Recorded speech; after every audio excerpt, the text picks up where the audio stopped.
je rappelle ce qu'on a vu la dernière fois. Alors, on a fait la décomposition en profil, et donc je vous rappelle ce que c'est. On considère, donc on avait une suite dans l'espace d'énergie E, et là on va commencer à regarder cette suite comme, on a déjà commencé à regarder cette suite comme une suite de données initiales, et ce qu'on a démontré, c'est qu'à une seule suite près, cette suite admet une décomposition en profil que j'ai écrite ici. Alors on a pour tout J,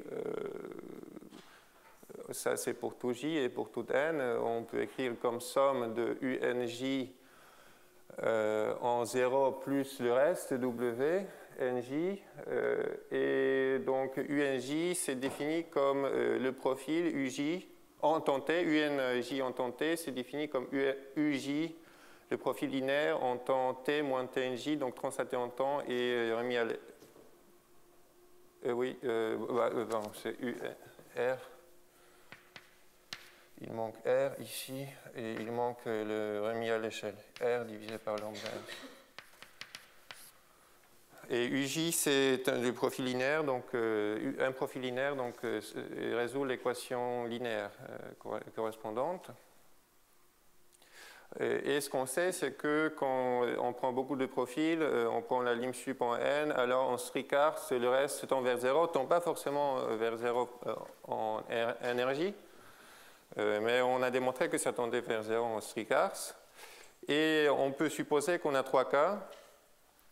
Soit TNJ est toujours 0, c'est ce qu'on appelle onde centrée, et soit ça tend vers moins infini, on a une onde sortante. Donc je vous rappelle ce que ça veut dire. On regarde UN, c'est une suite de données initiales. Donc en moment 0, on a déjà une onde qui est dispersée, donc qui va continuer à disperser, et une onde entrante, ce qui veut dire qu'on translate vers le passé. Donc au moment 0, on a une onde qui disperse pour les temps négatifs. Donc quand on va regarder les temps positifs, elle va se matérialiser à un certain moment, et après elle va disperser. Ou pas. On ne sait pas. Et après, j'ai introduit des profils non linéaires.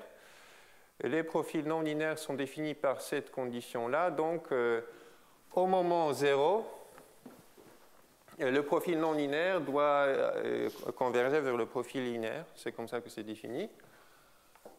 Et doit résoudre l'équation non linéaire WaveMap. Et puis on définit ici, j'ai fait la même erreur que tout à l'heure, donc il me manque R et il me manque le remis à l'échelle. Voilà, c'est mieux. Et la question, c'est la question de propagation. Donc ça, c'est notre décomposition de la donnée initiale. La question maintenant, c'est de propagation par le flow de cette décomposition. Et donc voilà, donc VNJ résout l'équation non linéaire. Donc ce que j'ai à droite ici, c'est une sorte de solution approchée de mon équation. Et la question, c'est à quel point la vraie solution est proche de cette solution approchée.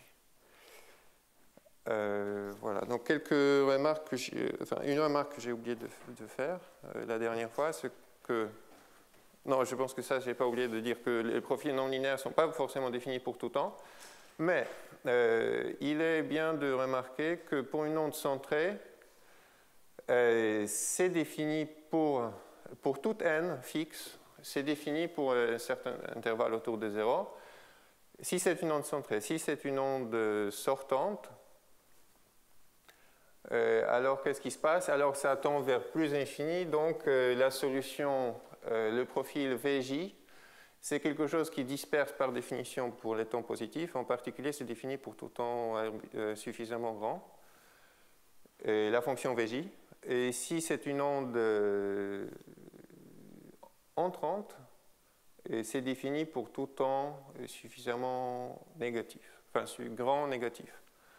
Et donc intuitivement, c'est clair, si on a une onde sortante, alors au moment VNJ, c'est quelque chose qui approche la donnée initiale, donc elle est déjà pas mal dispersée, donc après, il n'y a pas de raison que ce profil-là explose. Il est déjà dispersé, il va continuer à disperser. En particulier, il sera défini pour tout temps suffisamment grand.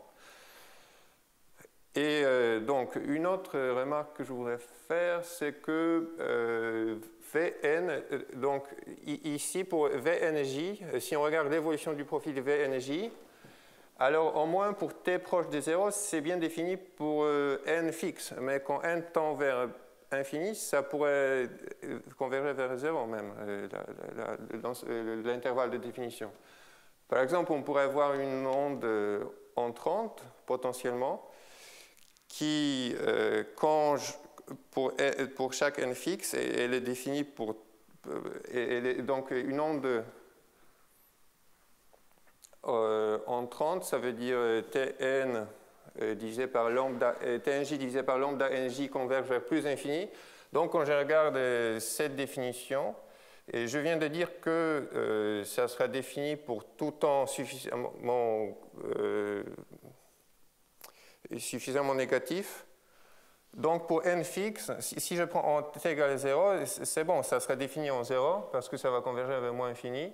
Et donc pour n fixe, si je prends t petit positif, ça sera toujours bien défini. Mais si n tend vers 0, il n'y a pas de raison qu'il y ait un intervalle fixe pour lequel c'est bien défini. D'accord? Mon n fixe, c'est bien défini pour temps petit. Bien.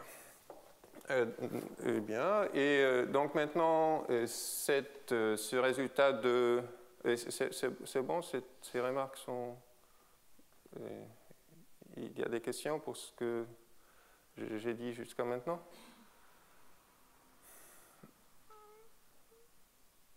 Donc cette discussion, pour moi c'est important cette discussion mais aussi intuitive, qu'est-ce que ça veut dire profil, onde sortante, entente, etc. Parce que par la suite je ne vais pas forcément donner tous les détails de la démonstration, mais je vais dire qu'est-ce qui se passe en termes des ondes sortantes et entrantes et centrées. Et bien, donc maintenant pour cette question de propagation, je définis, donc pour une solution U de l'équation WaveMap, on pourrait penser que ça serait le profil U. J'introduis la définition comme ça. Je vais dire qu'une suite de temps Tn est régulière s'il existe une suite qui contient tous les temps et sur lequel la norme de Strickard c'est fini. Donc c'est régulière parce que son norme de Strickard c'est fini, ça veut dire qu'il ne se passe pas de choses inattendues, donc tout devrait se passer de manière régulière. D'accord? Donc si, par exemple, si la solution disperse pour les temps négatifs, la suite n pourrait converger vers moins infini, mais peut pas, si elle explose en temps positif, elle ne peut pas s'approcher vers ce moment où ça explose. Donc c'est ça que ça veut dire. Ou si elle explose pour des temps négatifs et positifs, ça ne peut pas s'approcher ni vers le temps où ça explose en temps négatif, ni vers le temps où ça explose en temps positif. Et si ça n'explose pas, mais ça ne disperse pas, c'est possible. Ça n'a pas le droit la suite n n'a pas le droit de converger vers plus infini, par exemple. Et donc, avec ces définitions, je formule la proposition de propagation des profils. Et donc, on a une suite de données initiales qui admet une décomposition en profil. Et on suppose qu'on a une suite de temps, donc on va s'intéresser à la valeur de la vraie fonction en temps Tn, et je vais supposer que cette suite est régulière pour tous les profils. C'est-à-dire plus précisément remis à l'échelle, parce que quand je m'intéresse à temps Tn pour le profil Vn, ça correspond au temps Tn moins Tnj divisé par lambda nj pour Vj. D'accord. C'est clair? Parce que ici, c'est la définition. Donc, si je m'intéresse au temps... Donc, il faut penser que Vnj en t, le t, c'est mon temps pour ma solution. Le temps, je ne sais pas comment dire, mais c'est le temps pour un. Et après, j'ai le temps qui est différent pour chaque profil, parce que Vj, c'est défini comme Vnj, c'est défini comme Vj remis à l'échelle et translaté en temps. Donc le temps pour Vj n'est pas le même que le temps pour ma solution. Donc T ici et Tn ici, c'est le temps qui passe pour ma solution Un. Et maintenant, je suppose que quand je me remets en temps qu'il me faut pour le profil, en l'occurrence Tn moins Tnj divisé par lambda Nj, et cette suite est censée être régulière pour tout profil. Alors à ce moment-là, je définis ma solution approchée, Vnj, qui est la somme des évolutions de chaque profil indépendamment, plus l'évolution linéaire du reste. Et la conclusion, c'est que pour n grand, donc tous les profils, en particulier tous les profils VNJ sont définis sur 0 Tn, et ça c'est une conséquence directe de ma définition, parce que 0 Tn, 0 Tn, ça correspond à 0 Tn moins Tnj divisé par lambda Nj pour mon profil, donc si c'est régulier, si cette suite est régulière, alors automatiquement Vnj est défini sur cet intervalle, donc chaque profil Vnj sera défini sur cet intervalle 0Tn. Même à conclusion, ce qui est important, c'est que la solution elle-même sera définie sur ce même intervalle.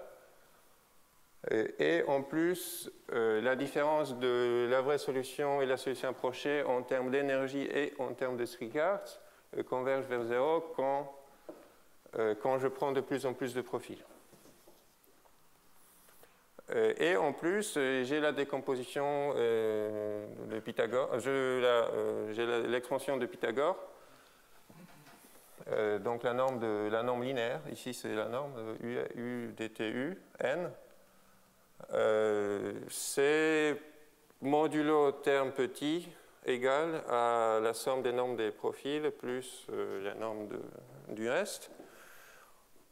Et donc ici, la raison, c'est qu'on s'attend à ça parce qu'on s'attend à ce que les profils se matérialisent soit en temps différent.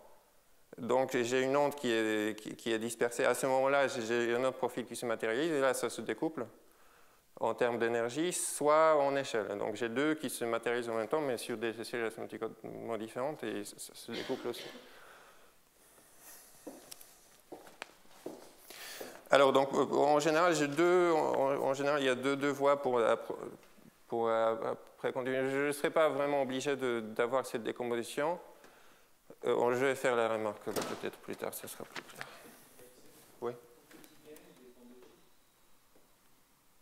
Oui, oui, oui.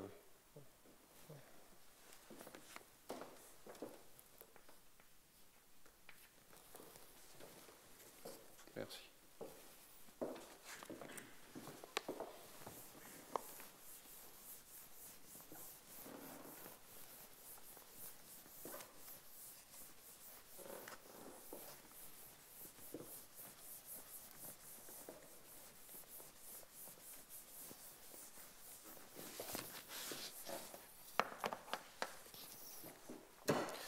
Et la démonstration, donc mon plan, c'était de dire, parce que j'ai commencé à faire, mais je n'ai pas eu le temps de faire proprement, donc je reviens à cette démonstration. Et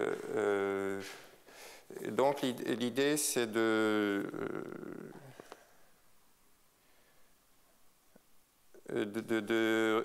d'estimer le forcing pour la solution approchée, après utiliser le lemme de perturbation.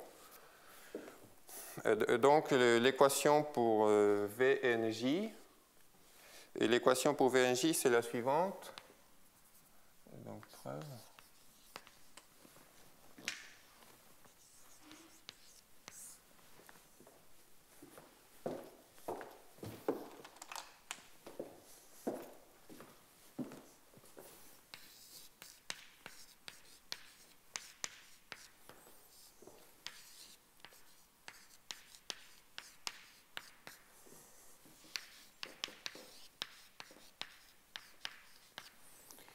J plus.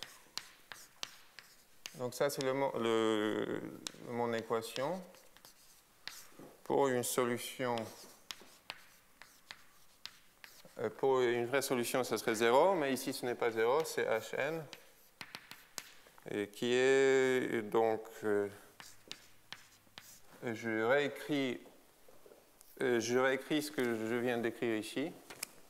mais en faisant l'expansion de ce qui est VNJ.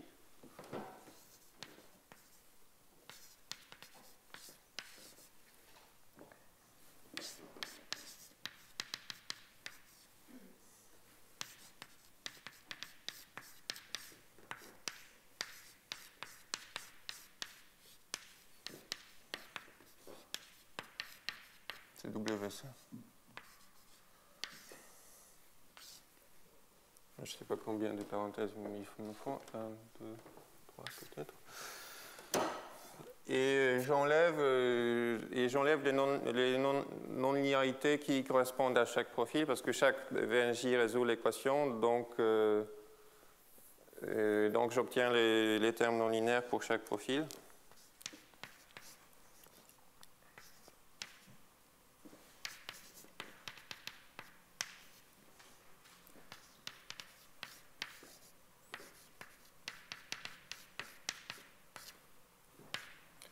Et j'enlève aussi ce que j'obtiens pour donc la partie linéaire pour W. Parce que W, le dernier, je prends juste la partie linéaire, mais donc je l'enlève ici. La partie linéaire du sinus.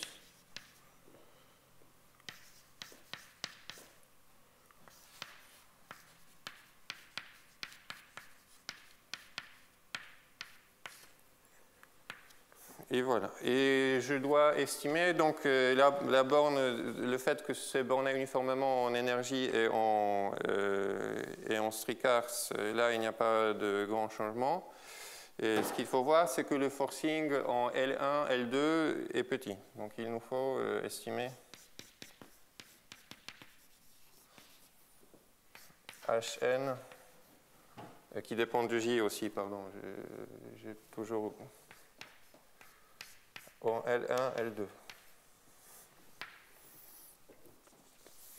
Et donc, comment ça fonctionne? On a l'inégalité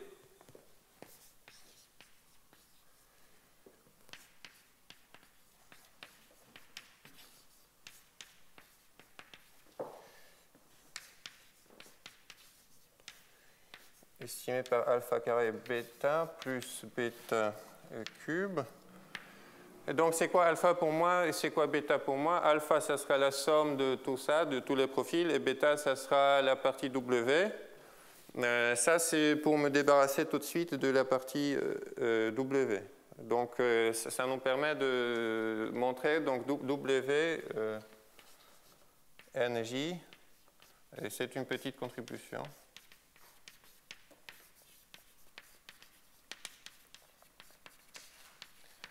Mais là, j'utilise déjà le fait que mes temps sont ma suite de temps régulière. Parce que j'utilise. Donc, si j'utilise cette inégalité pour ce que j'ai ici, avec alpha égale somme des profils et bêta égale la partie linéaire, alors j'obtiens. Donc, je dois estimer ces termes-là. Mais je sais que bêta est petit en Stricars et alpha sera borné en Stricars à cause de l'hypothèse que la suite est régulière. Donc j'ai une suite qui contient tous les temps et sur laquelle le profil est fini en Stricars. Ça, c'est par les définitions. Donc ça me permet d'oublier W, ça c'est une petite contribution. Après, il faut estimer encore les termes croisés pour les profils, ce qui est un petit peu plus délicat. Donc ça, si je prends J suffisamment grand, ça sera une petite contribution. Et maintenant, je fixe J et je prends N grand et je démontre que ça se découple. Ici, les profils se découplent. Et donc, il faut... donc ça, c'est le premier point. Le deuxième point, c'est de démontrer que pour J fixe, lim sup, quand N tend vers 0, de 1 sur R carré de sinus de la somme des profils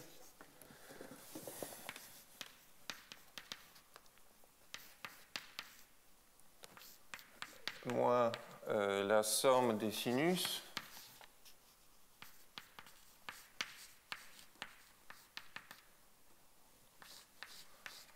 en L1, L2 et 0.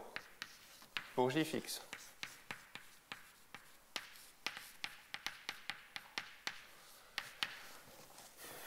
Donc ici, c'est par approximation.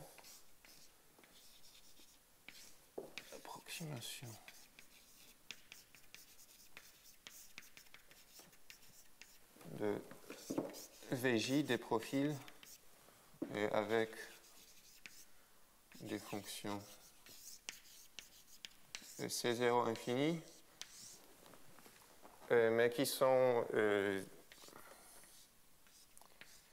C0 en temps sur l'intervalle IJ qui est de la définition d'une suite régulière. Donc, je sais que chaque profil, il existe pour chaque profil une suite IJ telle que il est fini en Stricart sur cet intervalle. Et l'intervalle contient tous les temps qui apparaissent quand je fais ma décomposition. Quand je fais dans tous ces calculs, tous les temps qui apparaissent sont contenus dans IJ. Quand j'applique VJ, quand je calcule VJ en temps t, ça veut dire que t appartient à IJ pour tout J. Mais la norme de Stricart, quand je regarde VJ comme étant juste des fonctions de l'espace-temps définies sur IJ, l'espace de Stricart contient un ensemble dense qui sont les fonctions C0 infini en espace-temps. Donc, on peut par densité approximer VJ par des fonctions comme ça, et si on fait ça, alors c'est 0 tout simplement. Donc si VJ sont à support compact en espace-temps, alors les supports, pour n grand, les supports de tous les VNJ sont disjoints tout simplement. Parce qu'on soit on translate en temps, soit on translate en espace, et dans les deux cas, les supports deviennent disjoints, et si les supports sont disjoints, alors c'est 0 tout simplement. Donc ça c'est l'argument.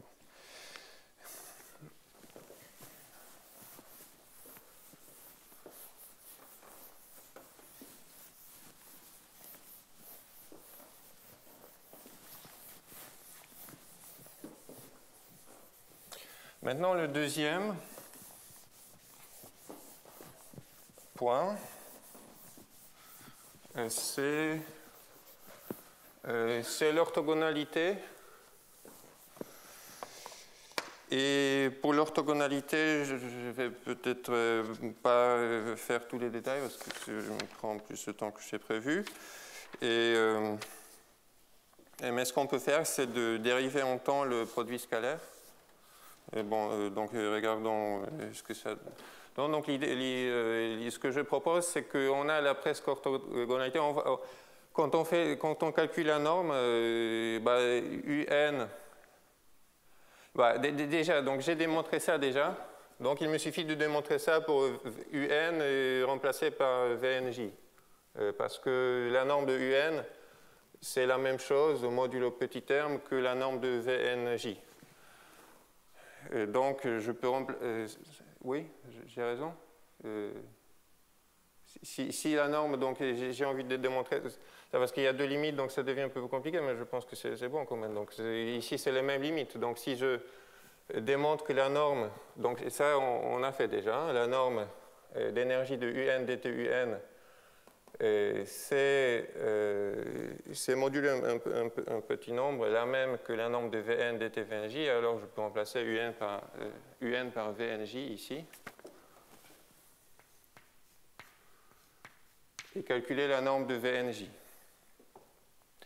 Quand je calcule la norme au carré de Vnj, j'obtiens exactement ça, plus les produits scalaires. Donc il faut démontrer que les produits scalaires sont petits, en temps t, pour tout temps pour lequel tous les temps, quand on remet à l'échelle et on regarde les profils, soient réguliers. Et donc, comment on peut faire ça? En temps 0, on a la presque orthogonalité, donc ces produits scalaires sont petits en temps 0. Donc, je dérive ce que c'est ce produit scalaire en temps t et je calcule la norme L1 de cette dérivée. Donc, si je fais ça, je calcule Donc il y a deux cas, soit je calcule les produits croisés de deux profils, soit d'un profil avec le reste. Commençons avec un profil avec le reste. Donc si je calcule le produit scalaire linéaire, donc qu'est-ce que c'est? C'est dt Vn J W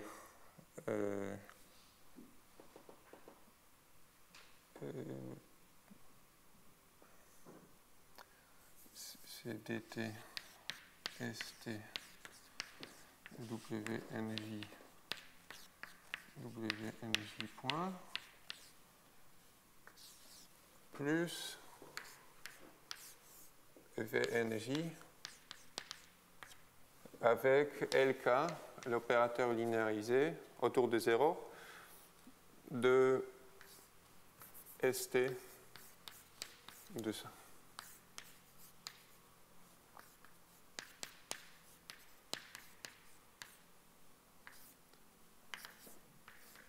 D'accord. Donc, si je fais ça, qu'est-ce que je vais obtenir? Si on imagine que Vn était solution de l'équation linéaire, ça serait 0. Ça, c'est le fait que S de t, c'est une isométrie. Et ici, donc, ici ce n'est pas vrai. La non-linéarité apparaît quand on dérive en temps ce terme-là, et il y a la non-linéarité qui sort, et c'est le seul endroit. Donc, on va obtenir ici la non-linéarité Z VNJ cube divisé par F carré avec dt S T WNJ point. Et j'ai besoin que ce soit petit en L1. D'accord, donc maintenant j'ai ma suite, n'importe quelle suite Sn dans 0 Tn. Et, pardon, pas petit en...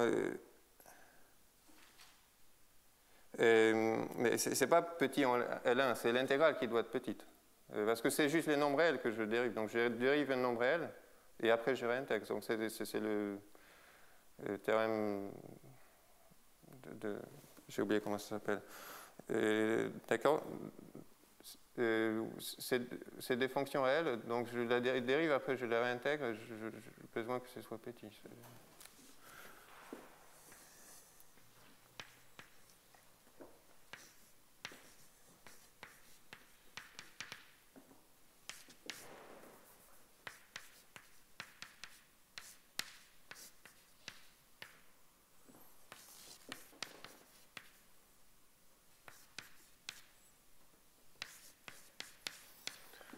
Donc j'obtiens quelque chose comme ça. Et ça, je vais intégrer par partie cette chose-là. Donc quand j'intègre par partie, il y a par exemple la dérivée en temps qui tombe sur le cube du profil. Si ça tombe ici, c'est mieux parce que j'aurai dtvnj qui va sortir. Après, z', c'est une fonction bornée et vn, c'est aussi borné, donc ça m'aide. Donc, le cas donc c'est un cas qui n'est pas pire que celui quand je fais tomber la dérivée sur le cube. Et donc, quand je fais ça, je vais obtenir, il y a des termes de bord aussi, je ne l'ai pas oublié, mais je vais le dire tout à l'heure ce qui se passe. Et donc, par exemple, j'obtiens un terme concernant intégration par partie.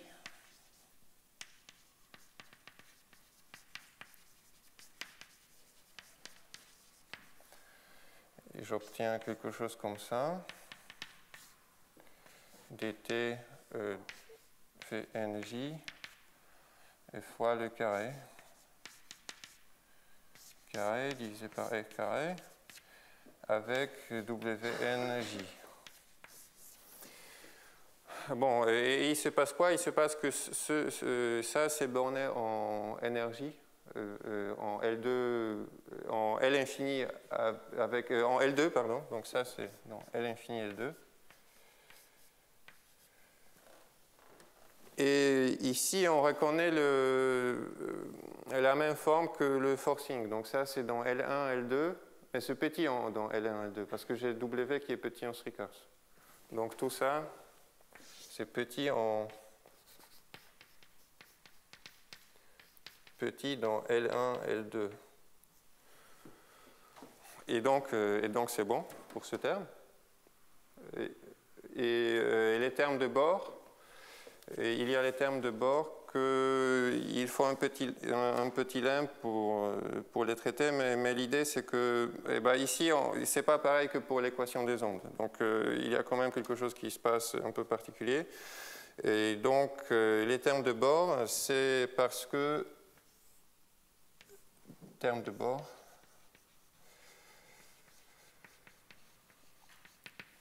C'est parce que si je regarde ça, VJ cube divisé par R carré, ça appartient à L infini L1 si on regarde, parce que j'ai VJ qui est dans L infini fois quelque chose qui est des termes de Hardy, donc c'est ce qui est dans L1. D'accord, parce que dans ma norme, E, il y a le terme de Hardy qui est U au carré divisé par R carré. Donc ici, j'ai V fois V carré divisé par R carré. C'est dans L1 et le V, il est dans L infini. Donc tout c'est dans L1. Donc ça, c'est dans L infini L1, borné. Et ce n'est pas vraiment étrange parce que si on regarde vraiment l'équation, donc ce n'est pas comme ça pour l'équation avec la non-linéarité qui est puissance par exemple. Donc si on a le classique U puissance 5 dans R3, cette non-linéarité n'est pas dans l'infini L1. Mais pour WaveMaps, c'est que la non-linéarité pour la vraie équation, c'est gradu au carré. Donc les gradu c'est dans L2 et si on prend le carré, c'est dans L1. Donc c'est un peu normal. Et comme on a vu déjà, W c'est petit dans L infini, L infini. Donc maintenant, je prends le produit scalaire de L1 à l'infini et j'ai gagné. Donc les termes de bord sont petits aussi. Donc en temps, c'est L infini. Donc en temps, je peux prendre n'importe où. C'est pour ça que pour n'importe quelle suite, c'est bon. Donc les termes de bord sont pour toute suite, c'est petit en L infini. Donc pour toute suite, c'est bon. Alors, si je prends deux profils,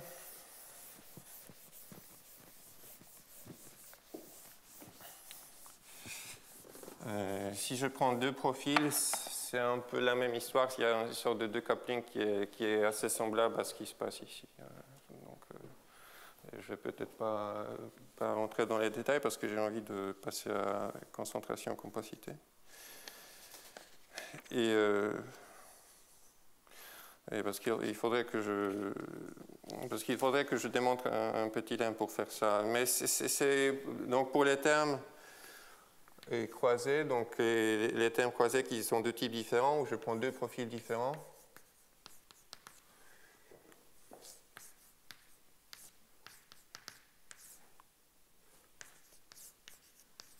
R carré. Bon, je vais essayer quand même de vous convaincre que c'est vrai, mais je ne vais pas faire tous les calculs.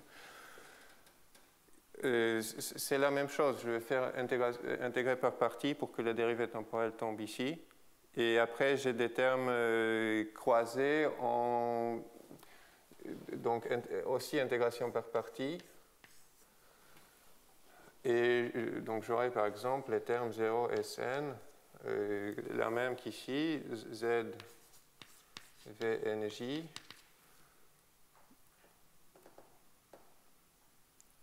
dt VNJ carré divisé par R carré, et ça intégré contre VNK.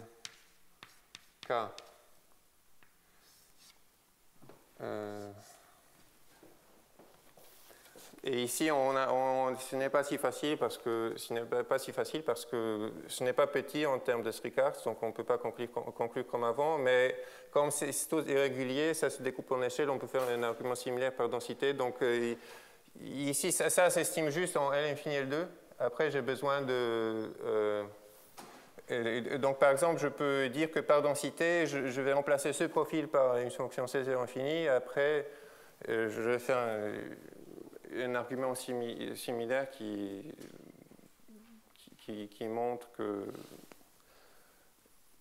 ça se passe bien, parce que il y a donc la majorité de ces profils, quand je fais le rescaling, la majorité part là où l'autre n'en a plus de support. Bon. Donc je voudrais admettre que c'est bon pour la démonstration. Je sais que je n'ai pas vraiment fait tout le calcul ici.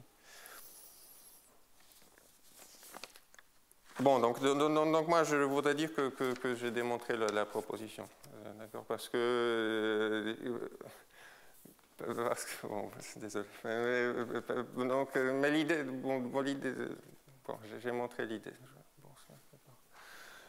Donc ici, c'est quoi le problème? Pourquoi je dois me fatiguer un peu? Parce que, pour démontrer ça, parce que je calcule, je fais une décomposition, donc je calcule un nombre linéaire pour le flanc non linéaire. Il y a quelque chose qui est un peu...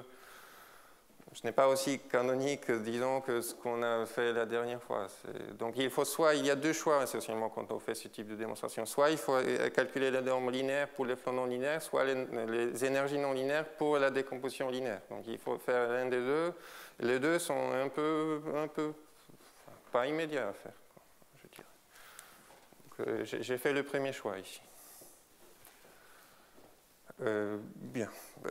Donc ça, j'ai mis dans les notes des exemples, d'autres exemples. Donc ça, c'est un exemple important, essentiel même pour moi, d'utilisation des profils, c'est de regarder comment ils se propagent.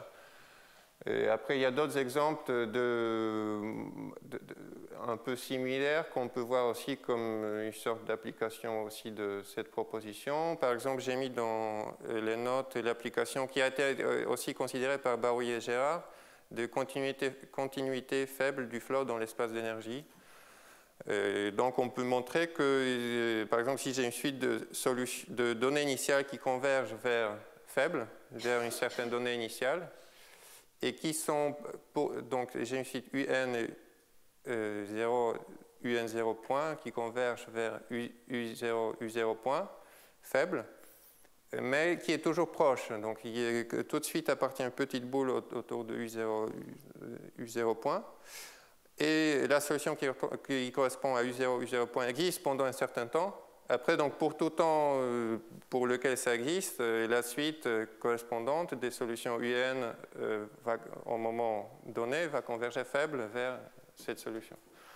Donc, c'est une sorte de continuité faible et conditionnelle. Il y a des conditions supplémentaires qu'il faut mettre parce qu'en général, ça sera faux. Et ces conditions, essentiellement, ils nous garantissent que les suites qu'on regarde sont régulières. C'est une difficulté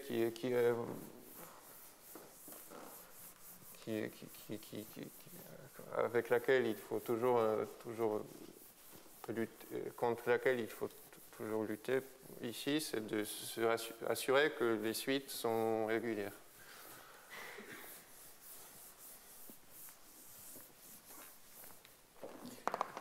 D'accord. Donc l'idée de tout ça, c'est que tant que tous les profils ont les nombres de Srikars bornés, tout se passe bien. Les profils évoluent indépendamment les uns des autres. Mais en général, non.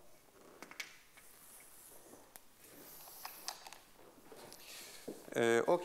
Maintenant, je voudrais vous présenter le schéma, ce qu'on appelle le schéma de Koenig-Merle. Donc, c'est mon chapitre 4. Concentration, théorème du seuil.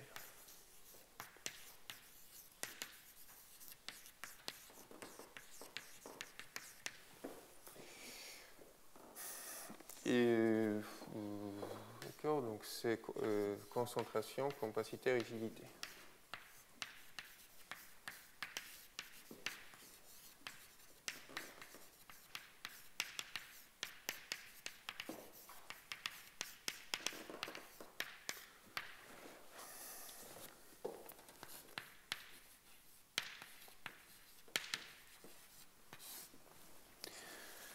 Alors, donc on va démontrer le théorème théorème suivant,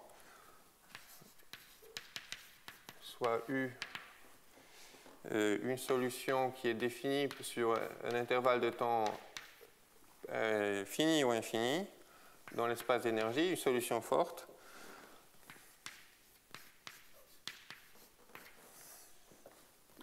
Et on va supposer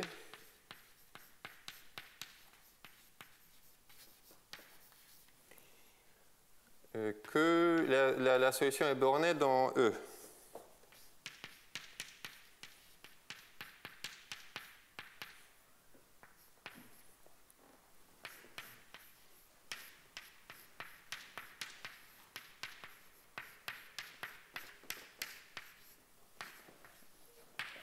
Moins qu'infini. Conclusion.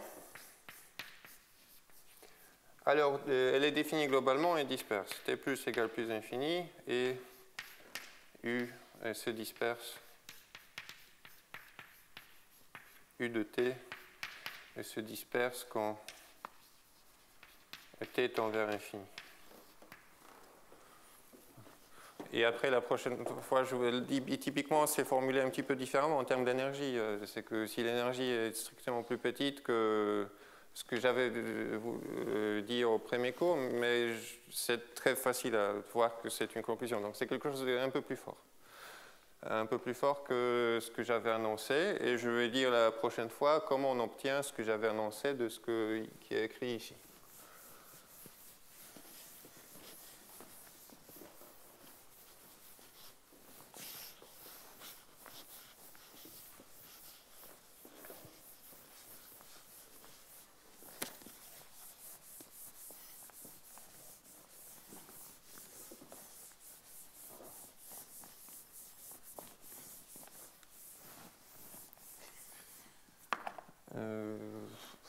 Voilà. Et ce type de résultat, ça peut être, ça a été démontré très très grand nombre de fois par ce qui s'appelle le schéma de Koenig-Merle.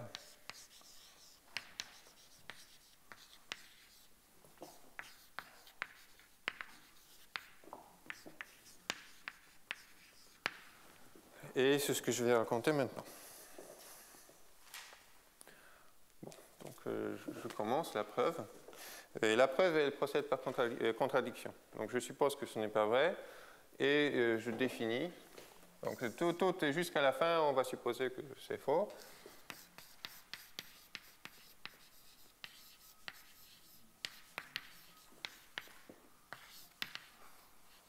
Bon, et soit E étoile et le suprémum, le sup, des nombres E. Et comment écrire ça bien? Donc, sup, je vais écrire avec une formule, peut-être, c'est bien, c'est mieux. E étoile, ça sera sup de l'ensemble des nombres E tels que, si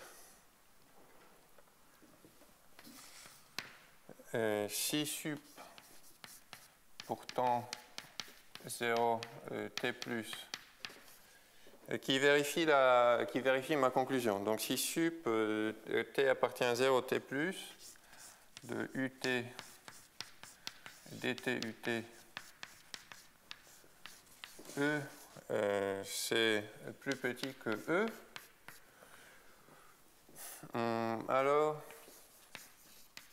T plus égale plus infini et U se disperse.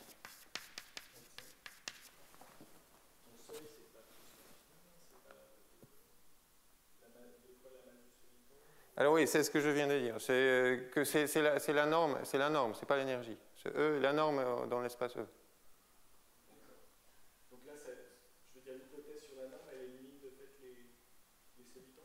Oui, oui, je vais dire ça. Oui, je vais expliquer ça la prochaine fois. Oui, c'est que ça implique, cette condition, pardon, c'est l'inverse. La condition que l'énergie est strictement plus petite que 2 fois l'énergie de soliton, elle implique immédiatement que ça doit être borné, cette norme. Donc c'est plus fort que les théorèmes avec la formulation typique. Si je suppose que l'énergie est non linéaire, c'est strictement plus petit que 2 fois l'énergie de soliton, pardon. Alors forcément, ça doit être borné. Et donc, je peux appliquer ce terme-là pour dire que c'est global et disperse. Alors, T plus égale infini et U se disperse.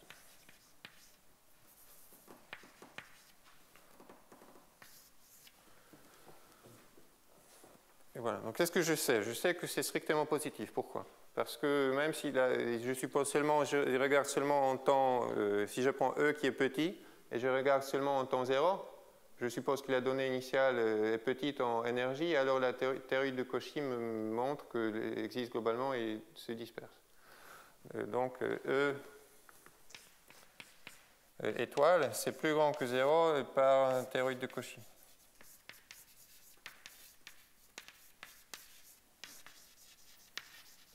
De Cauchy et E étoile est strictement plus petit que infini par l'hypothèse.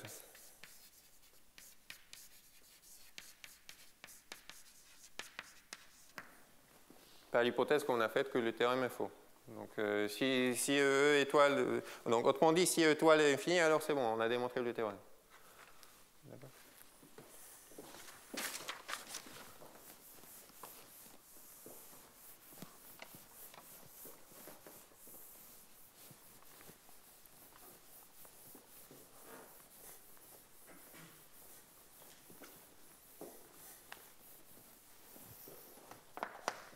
Et donc la première partie, c'est complètement général, ça marche toujours à peu près de la même manière.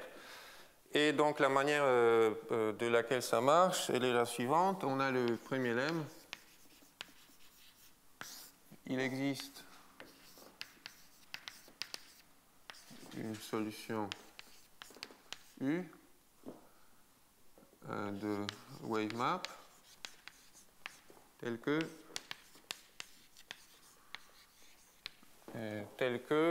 suprêmement, donc une sorte de solution qui est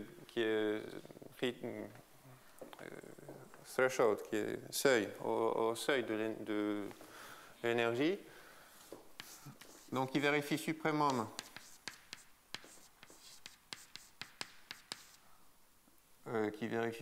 donc de la norme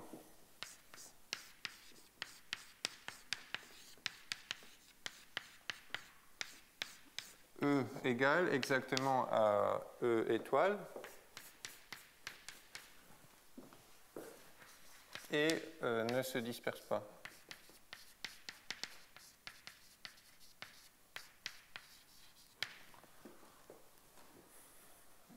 Donc on l'appelle solution critique.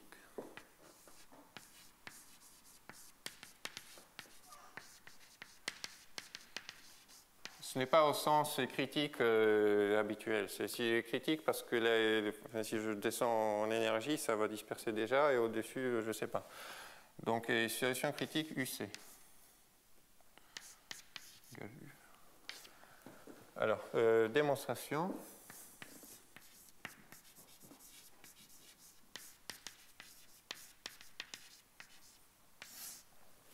Démonstration. Comment fonctionne la démonstration? Je prends une suite.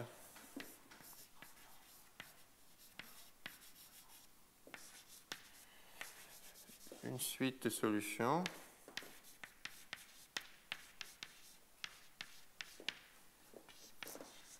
De wave map telle que. Donc, qu'est-ce que je sais par la définition? Je sais si je dépasse un petit peu E étoile, j'aurai des solutions qui ne dispersent pas. Donc, je prends une solution comme ça. UN suprêmum T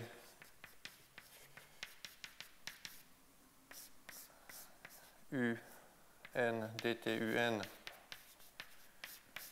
E est plus petit que E étoile plus 1 sur N. Et UN ne disperse pas, ne se disperse pas.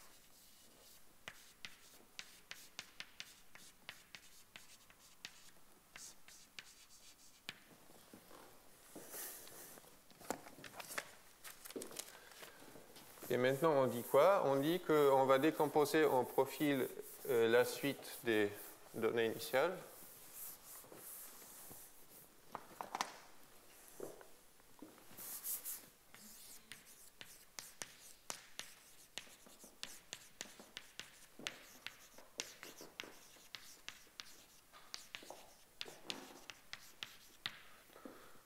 Et la suite UN0 DTUN0.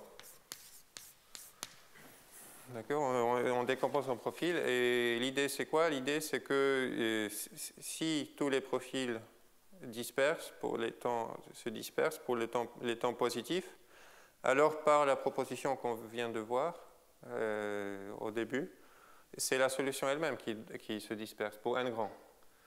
Et parce qu'en particulier, on avait la borne sur les normes de Strickart. Donc, ça implique que si tous les profils se dispersent, ça veut dire que tous les profils ont la norme de Strickart finie.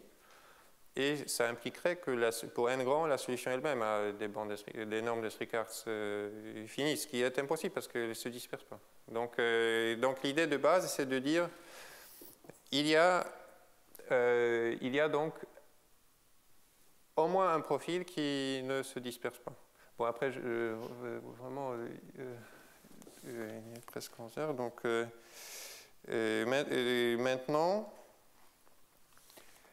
maintenant, après, il y a un peu de détails, mais je vais juste dire intuitivement ce qui se passe. Donc, on regarde ces profils qui ne se dispersent pas. Et je suppose, il y a un nombre fini de profils comme ça, parce qu'on a l'équation de Pythagore, donc tous les profils lointains sont petits, en particulier se dispersent. Et donc je regarde ce nombre fini de profils qui ne se dispersent pas. Maintenant, je suppose qu'il y en a, et donc c'est soit des ondes centrées, soit des ondes entrantes. Parce qu'une onde sortante, c'est par définition, ça se disperse.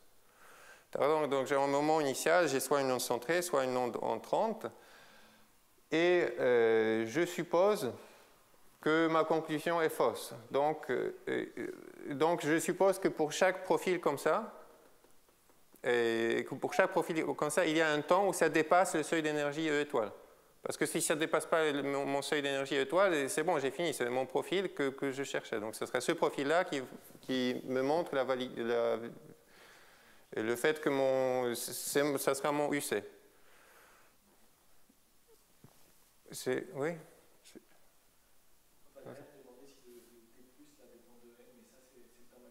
Oui, mon temps maximal d'existence. Oui, donc ça dépend. Oui, ça dépend. Et donc, je suppose par contradiction que chacun de ces profils dépasse à un moment E étoile, mon seuil d'énergie. Mais si ça dépasse mon seuil d'énergie, je prends le premier temps, le vrai temps pour ma solution, qui parmi ces profils. Donc, je regarde comment évoluent indépendamment ces profils non linéaires. Je prends le temps qui correspond le premier temps qui correspond au fait qu'un de ces profils dépasse la norme E étoile. Et là, ça sera, comme je prends le premier, donc ça sera bon pour tout. Ça sera régulier pour tout, pour tous les profils. Ça sera régulier en particulier pour celui-là parce que je m'arrête au moment où ça dépasse. Donc c'est un temps fini pour ce profil, donc ça sera régulier. Après, pour les autres, ça sera aussi régulier parce que j'ai pris le premier temps. Et après, j'applique ma décomposition de Pythagore. Donc j'applique ma décomposition de Pythagore. Ça veut dire que si j'inclus les autres profils, ça ne va pas devenir plus petit. Mais déjà, celui-là, il a dépassé l'étoile. Bah, si celui-là il a dépassé l'étoile, après je rajoute les autres normes, ça ne va pas devenir mieux. Donc ça voudra dire que la solution elle-même a dépassé l'étoile en termes d'énergie. Et ça c'est impossible parce qu'on a supposé que ça converge vers 1 sur n. Vers E étoile, l'énergie. Et donc ça c'est l'argument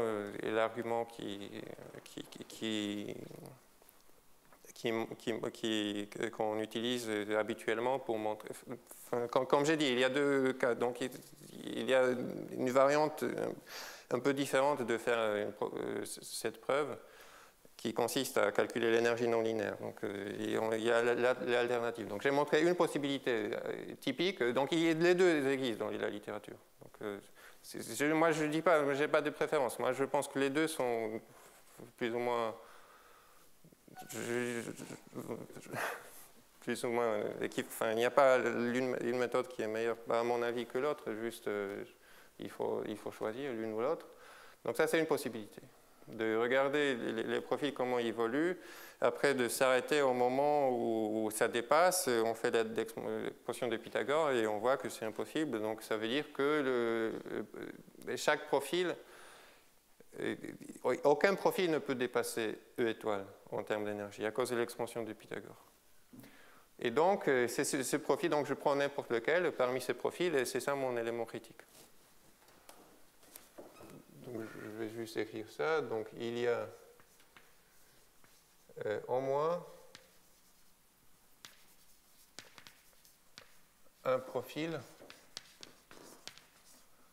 VJ qui ne se disperse pas pour les temps positifs.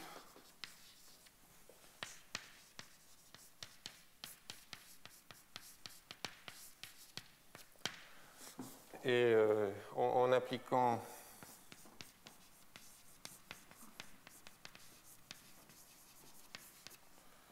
quand l'expansion de Pythagore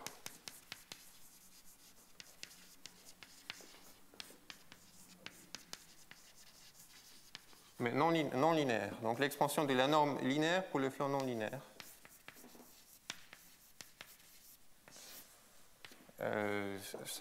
Sa norme E ne dépasse pas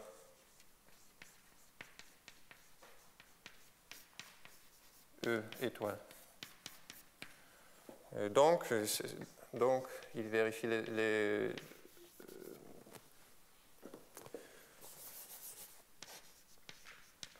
donc VJ est notre élément critique.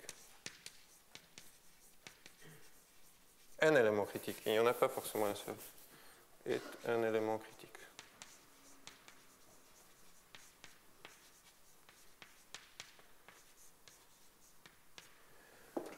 Bien. Maintenant, il y a deuxième étape qui est générale, c'est-à-dire pour toutes les preuves comme ça fonctionne de manière un peu similaire.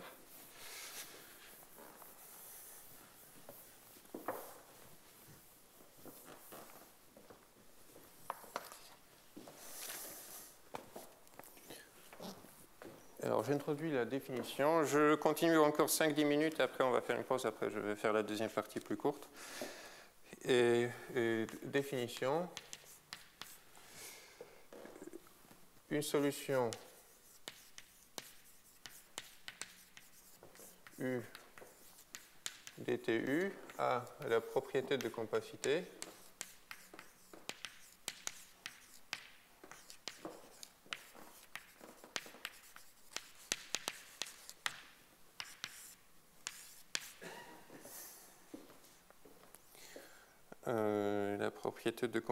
pour les temps positifs. Ça, il faut préciser parce qu'il y a parfois une petite confusion si on regarde les temps positifs ou les temps négatifs.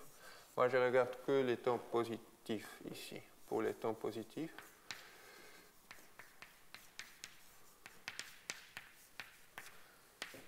s'il existe une fonction continue lambda de 0 t plus dans 0 infini,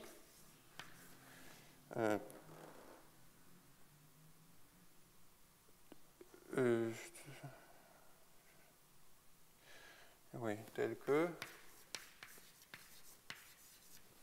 l'ensemble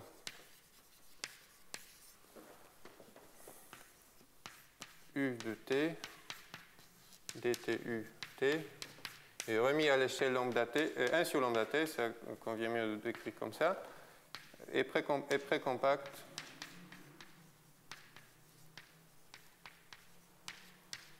dans E.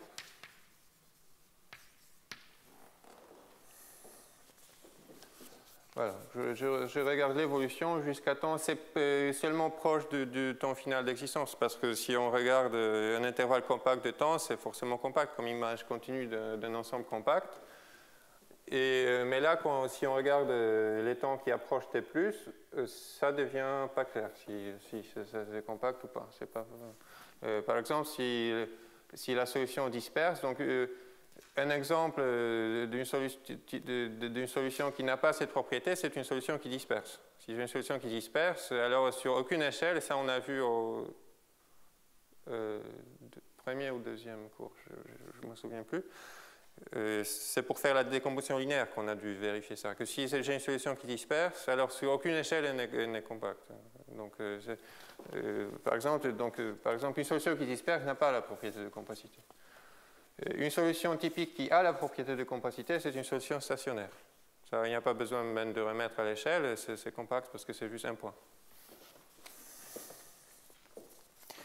Et donc, avec cette définition, le deuxième lemme, c'est que cette solution, elle a cette propriété. Et la solution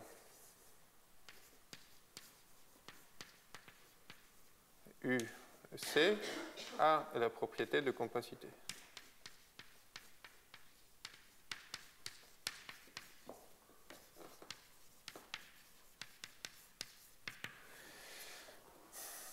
Alors, donc il y a la démonstration, elle fonctionne de manière suivante. On va prendre, d'abord ce n'est pas tout à fait la même chose, mais on va faire, c'est presque ce qu'il faut. Donc on prend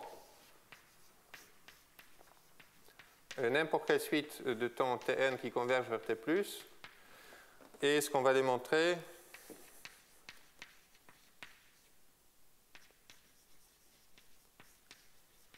qu'il existe les nombres de lambda n tels que cette suite est précompacte. UC-Tn, dt UC-Tn est remis à l'échelle 1 sur lambda n est précompacte.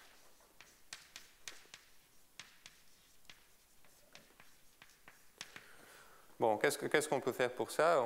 Pourquoi j'ai pris une suite? Pour décomposer en profil. Donc je décompose en profil. Et après, en prenant une sous-suite éventuellement, oui, parce que c'est la définition de compacité. Il existe pour toute suite, il existe une sous-suite qui converge. Donc je peux prendre une sous-suite sans perdre la généralité. Donc, on décompose un profil.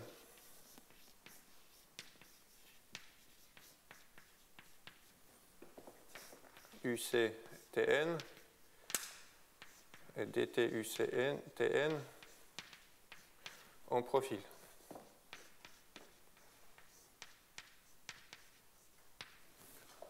Et donc, qu'est-ce qui se passe maintenant?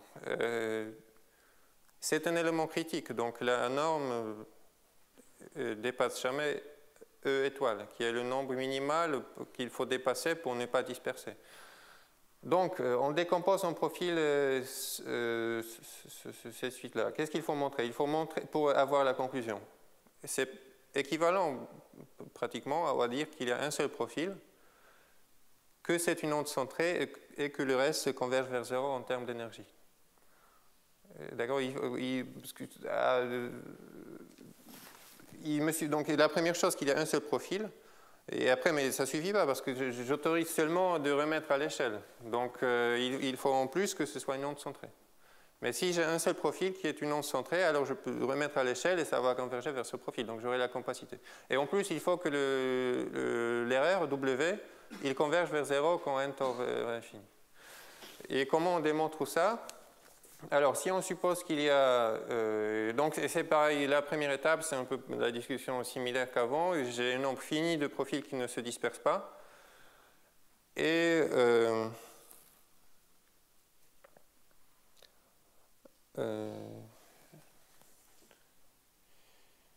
oui, et je prends, et donc ne se disperse pas, ça veut dire atteignent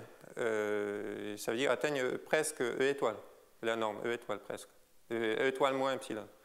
Après, je prends les temps qui est le premier temps comme avant, je prends le premier temps pour lequel un des profils atteint presque E étoile, et je vois en utilisant la décomposition en Pythagore, expansion de Pythagore, que c'est impossible parce qu'en fait je dépasse E étoile, parce que chacun de ces profils peut être petit.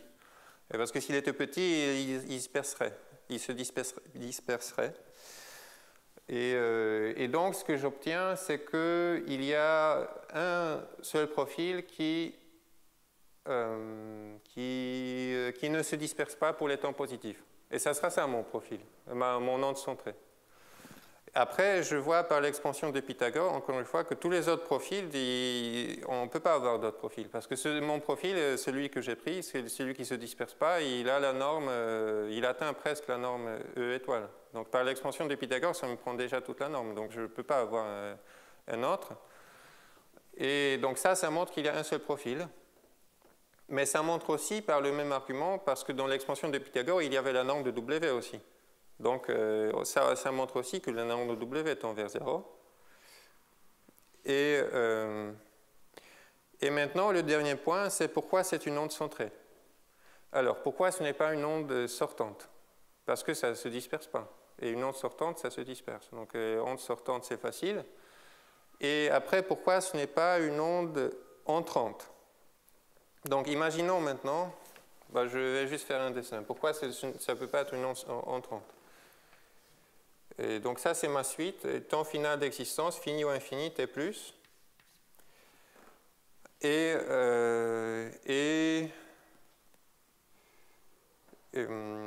je regarde une suite de temps, Tn. Est-ce que ça pourrait être une onde entrante? Une onde entrante, ça veut dire que ça disperse. J'ai une onde qui est de plus en plus vers le passé. Donc, qui est déjà, quand je regarde les temps négatifs, c'est déjà dispersé, ça ne va que continuer à se disperser. Donc, ça veut dire que je prends mon moment initial ici. Donc, c'est ma suite, je la prends pour une suite de temps. Donc, ça, maintenant, je regarde ça comme une donnée initiale. Et je regarde la solution qui se propage dans l'autre direction. Donc, ça veut dire que c'est déjà dispersé si je regarde les temps positifs, ça va continuer à se disperser. Donc, la norme de Strickard va converger vers 0. Mais est-ce que c'est possible que la norme de Strickard converge vers 0? Non, ça c'est impossible parce que la norme de Strickard de ma solution, et tout est régulier ici. Quand je regarde les taux négatifs, je suppose que c'est entrant, donc je n'ai pas besoin de régulier. Tout est régulier parce que tout disperse pour les taux négatifs en termes de profil. Et donc je peux utiliser mes lemmes d'approximation. Et donc, j'aurai que la norme de ma solution sur cet intervalle de Strickard, elle est petite. Mais elle n'est pas petite parce que ça ne se disperse pas. Donc, elle converge même vers l'infini. Donc, c'est impossible. Et donc, c'est comme ça qu'on évacue cette possibilité, cette éventualité que le profil soit une onde entrante. Donc, ça ne peut pas être sortant, ça ne peut pas être entrant. Donc ça doit être centré, c'est une onde centrée, et c'est le seul profil. Et ça démontre mon lemme, parce que j'ai un seul profil, donc je le remets à l'échelle, ça me donne le premier profil, ça converge. Donc c'est précompact. Et bon, après, pour montrer que lambda peut être choisi continu, bon, il y a différentes façons de le faire. Peut-être je ne vais pas m'attarder sur ça parce que c'est un détail technique. Moi, j'ai déjà omis des détails plus importants que ça. Donc, ça peut être fait. C'est fait dans la littérature. Donc, au moins, dans certains articles, c'est fait. D'accord. Donc, faisons une pause de 5 minutes et après la pause, je passe à une étape qui est considérée habituellement comme plus difficile de la démonstration, de montrer que la seule solution qui a la propriété de compacité, c'est 0. Donc ce qui s'appelle le théorème de Liouville. Et ça sera après la pause.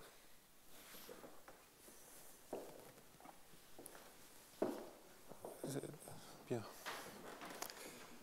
Et donc rigidité. Et rigidité, ça veut dire que toute solution compacte qui a la propriété de compacité pour les temps positifs, elle doit être 0. Donc, comme j'ai dit, un exemple typique d'une solution compacte, c'est une solution stationnaire. Et on a vu que dans l'espace E, des solutions stationnaires, il n'y en a pas, sauf 0. Donc c'est pour ça qu'on s'attend à... Ça ne veut pas dire qu'il n'y a pas d'autres solutions compactes. Ah oui, un autre exemple typique d'une solution compacte, c'est une solution autosimilaire, par exemple. Et ça fait une partie de la démonstration, c'est de montrer qu'il n'y a pas de solution autosimilaire. Oui, merci. Alors, donc, la clé pour ça, c'est l'identité de Viriel, ce qu'on appelle l'identité de Viriel, même si ce n'est pas tout à fait la même chose que l'identité de Viriel en mécanique, mais c'est similaire. Et ça consiste à dire que j'ai une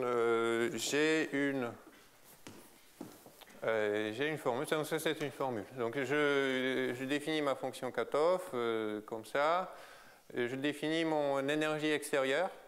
Donc ça veut dire que je prends juste la norme d'énergie, mais j'intègre seulement à partir d'un certain rayon. Donc je m'intéresse à ce qui est loin. Et j'ai mon lemme. Donc la dérivée temporelle, donc c'est ça qui s'appelle fonction de Viriel. dtu rdr u rdr. Elle est égale à moins nombre de dtu au carré plus quelque chose qui est estimé par cette énergie extérieure. Donc pourquoi ça vient ce terme-là? C'est à cause... Ah oui, évidemment, hier. Parce que c'est à cause de ce hier que ça vient. La fonction cutoff. Parce que si j'en avais pas, donc je vais faire une sorte de preuve en faisant semblant qu'il n'y a pas cette fonction cutoff. Et à ce moment-là, ça serait exact. Et donc pour voir ça, j'ai introduit quelque chose qui va me servir la semaine prochaine. Donc les générateurs de scaling, les grands lambda U, c'est moins quand je prends la dérivée par rapport à lambda de rescaling de U. Donc ce n'est pas des opérateurs, c'est des opérateurs non bornés.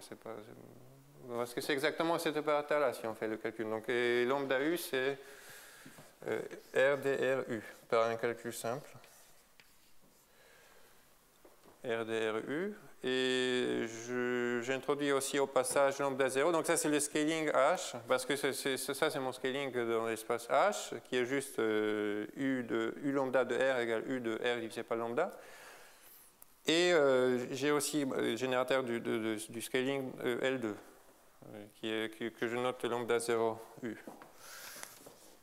Alors, donc, avec ces notations, mon viriel, c'est dtu lambda U. Enfin, j'oublie le cutoff.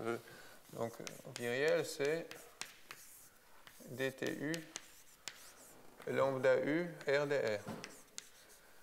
Et si je dérive ça, qu'est-ce que je vais obtenir? Je vais obtenir donc dt de...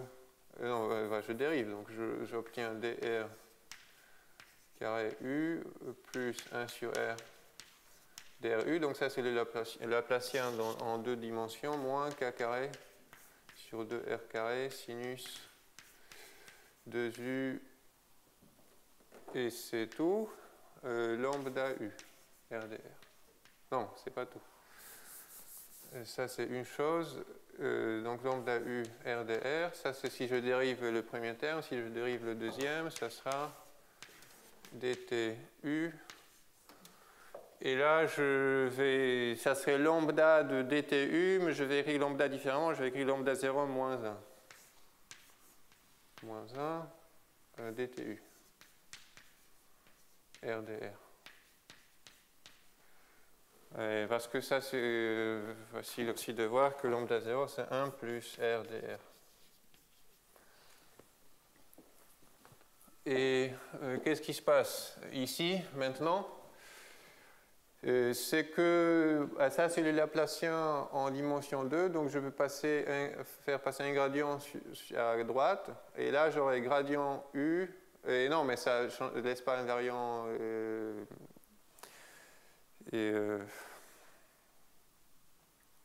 lambda, je vais dire, c'est la dérivée en lambda de Laplacien U lambda en 2D moins et moins qu'est-ce que il faut que j'écrive pour obtenir la dérivée. Donc les sinus de 2U, c'est la dérivée de sinus au carré. Donc moins k carré divisé par 2r carré sinus U lambda au carré fois U lambda RD. Voilà, donc j'ai envie de dire ça, que si j'applique la dérivation, ça doit me donner ça. Et c'est 0, parce que ici, pour tout lambda, c'est la même chose, par le changement, invariance par changement d'échelle. Donc la dérivée en lambda, c'est 0. Donc tout ça, c'est lambda, c'est 0. Et ici, c'est similaire, donc si je calcule dtu lambda 0, dtu, c'est la norme, je calcule le produit L2, scalaire de la fonction avec le générateur du scaling L2. Mais le générateur, c'est une isométrie dans L2, parce que c'est le scaling L2. Donc c'est 0. Donc, ici, c'est 0, et ce qui reste, c'est moins 1 fois dtu au carré, ce qui est exactement ça.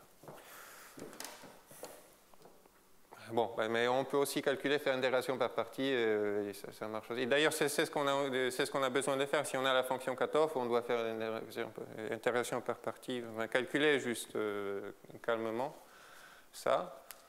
Mais ça, c'est plutôt une raison pour laquelle on trouve des identités comme ça. Parce qu'on dit souvent que les identités de viriel, c'est lié à l'invariance par changement d'échelle, donc je voulais faire un lien pour montrer que bon, c'est ce qu'on entend par ça. Que ça vient, oui. Tu peux expliquer pourquoi quand tu dérives par rapport à lambda et que ça tape sur U lambda, ça fait bien lambda U, mais quand ça tape sur l'autre, qu'est-ce qui se passe? Oui, je m'attendais à ça. Non, j'ai trop de mémoire maintenant. C'est...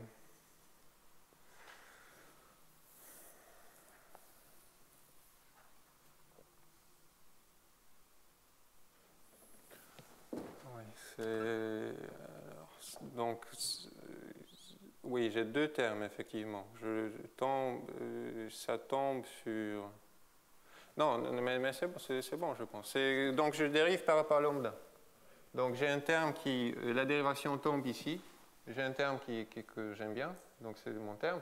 Mais si ça tombe ici, mais ça tombe, c'est le changement d'échelle, il est avant le Laplacien. Donc, ça tombe après le Laplacien. Et après, je fais passer le Laplacien de l'autre côté, ça me fait la même chose.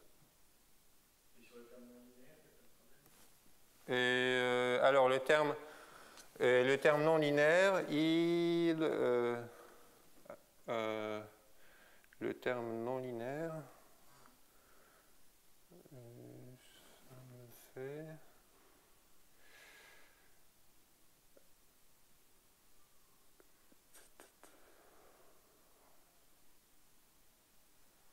Et donc, non, c'est parce que c'est pas important la fonction qui est là. Je regarde la fonction sinus u au carré fois u. Et c'est le changement d'échelle. Et j'intègre ça. Et, ouais. D'accord. Bah, c'est pas important, c'est peut être n'importe quelle fonction. C'est juste fonction de u lambda divisé par r carré. Et c'est invariant. Ouais. D'accord. Ok, très bien. Et bon, et donc avec ça, je procède à ma preuve. Donc la première, ma preuve de la proposition du... Ah oui, j'ai pas écrit la proposition. Donc proposition.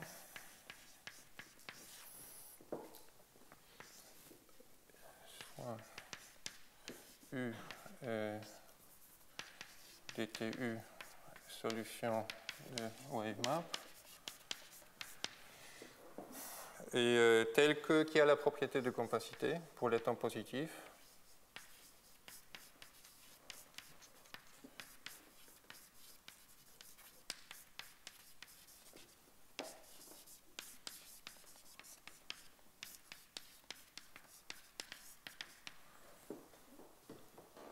Et sup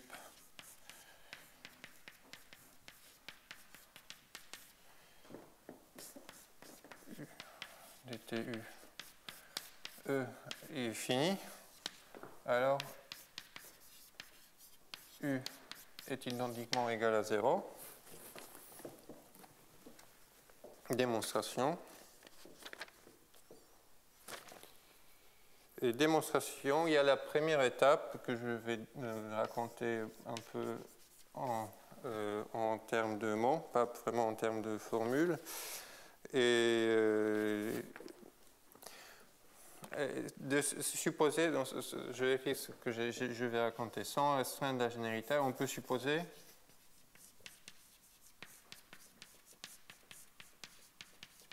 lambda borné. Lambda borné, qu'est-ce que ça veut dire lambda borné? Ça veut dire que lambda, c'est mon échelle de ma solution.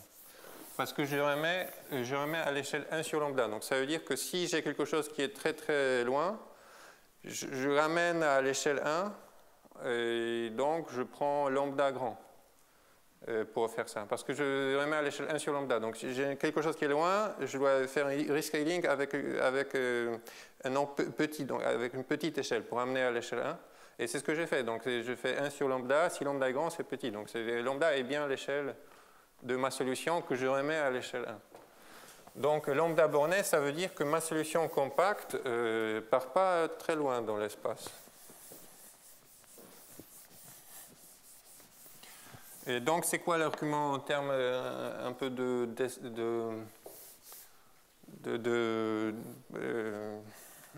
d'intuition? Enfin après il faut... Mais ces arguments-là, ils ne sont pas si faciles à comprendre. Au moins pour moi, j'ai mis beaucoup de temps à comprendre ce type d'argument. C'est que, supposons que ça part vers lambda grand, donc ça devient de plus en plus lointain, loin, la solution. Et je prends une suite de temps pour lesquels ça se passe. Donc, j'ai mon moment initial, et après, il y a t plus qui est fini ou infini.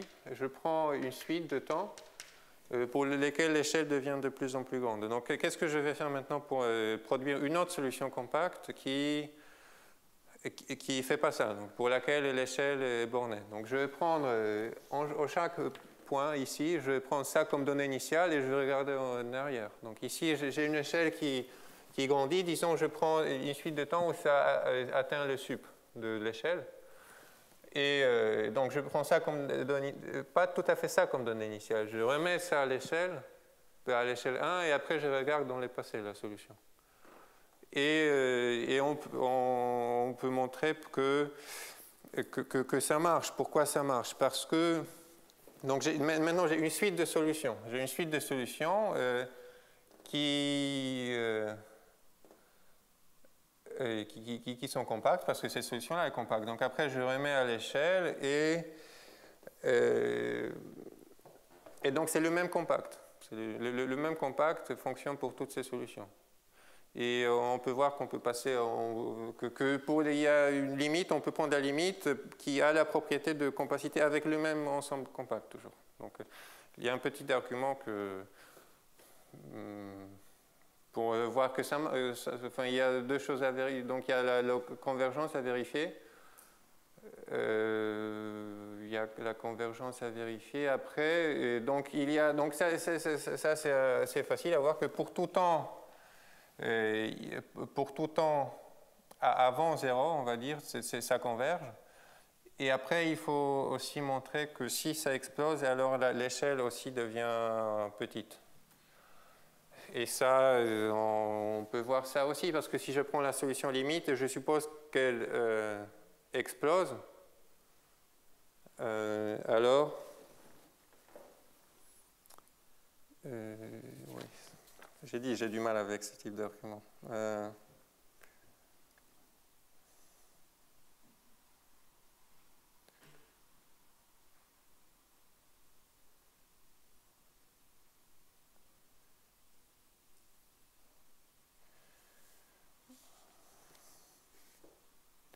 Oui, si ma solution limite explose,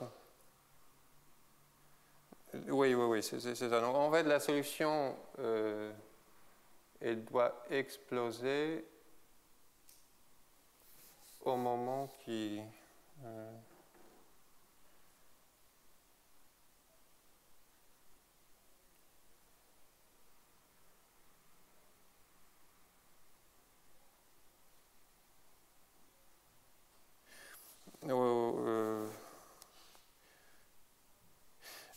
pardon, c'est pas ça. C'est que si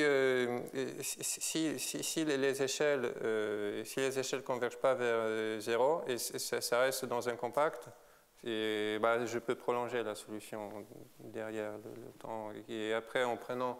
Donc je peux prolonger, si la solution limite ne vérifie pas ça, que les échelles tendent vers 0, dans le cas de blow-up, ça veut dire que je peux la prolonger derrière ce temps. Et après, j'aurai une convergence ici, mais si je regarde la convergence pour ce temps-là, donc je prends ma donnée initiale ici, je la remets à l'échelle, je la fais évoluer jusqu'à ce temps-là, ici, ça se concentre. Parce que par hypothèse, je fais l'hypothèse qu'ici, ça devient grand, les échelles deviennent grandes, après, je remets à l'échelle. Donc ça veut dire que c'est cette même donnée initiale remise à l'échelle 1 sur lambda qui correspond à la suite de temps. Et donc, je ne peux pas avoir de convergence forte. Et j'aurai une convergence forte au cas où la solution limite serait possible de prolonger derrière. Donc, c'est ce type d'argument. Bon,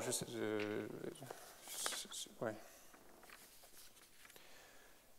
Et ça, c'est la première étape. Bon, si on croit à ça, même s'il y a des choses à vérifier. Bon, l'idée, c'est ça. J'ai dit l'idée.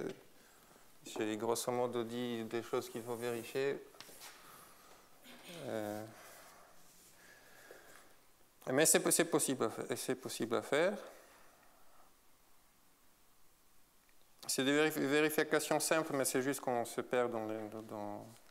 Mais moi, je me suis un petit peu perdu dans cet argument. Et bien, donc après, si on suppose que lambda est borné, on fait la chose suivante pour montrer la proposition. Alors, on a deux cas. Soit le temps est infini, soit c'est le cas de l'explosion. Donc, qu'est-ce qui se passe si le temps d'existence est infini? K1 et T plus égale à infini. Donc, dans ce cas, on a une solution qui vit à l'échelle bornée. Donc, loin, mon erreur est aussi petite que je veux. Donc, si je prends mon cutoff loin, ça va m'introduire des erreurs qui sont plus petites qu'epsilon pour tout epsilon. Et après, l'idée, c'est de réintégrer ça. Donc, regardons, qu'est-ce que peut faire ma solution si je prends R grand? Si je prends T plus égale à infini, et si je prends R grand. Alors, ça veut dire que cette énergie extérieure, elle est petite. Pour tout epsilon, elle peut être plus petite que epsilon pour tout temps. Parce que la solution est compacte, donc c'est la compacité. C'est que j'ai un ensemble compact, je remets éventuellement, mais à l'échelle petite. Donc, je prends R loin, ça sera petit pour tout temps. Et après, j'intègre en temps cette identité. Qu'est-ce que ça va me donner? Ça va me donner un terme de bord qui est là, mais ça c'est borné aussi, parce que si je prends R même grand, mais ça sera donc l'ordre de choisir les constantes, tel est le suivant. D'abord je prends epsilon, ensuite je choisis R tel que l'erreur est plus petite que epsilon pour tout temps, et ensuite on prend le temps qui va tendre vers l'infini. Et ce qui va, donc, la conclusion de tout ça, c'est que quand je prends la limite, quand t tend vers infini, de 1 sur t de dtu au carré r dr, c'est 0. Et c'est 0 parce que ça,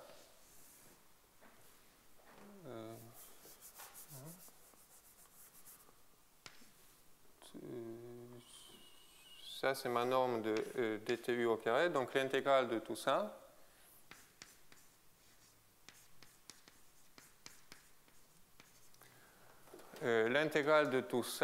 est plus petit pour t fixe ou égal à la valeur de mon viriel en 0. Donc, ici R dtu en 0, R dru en 0, R dr, et intégrale de tout ça, moins la valeur en grand T,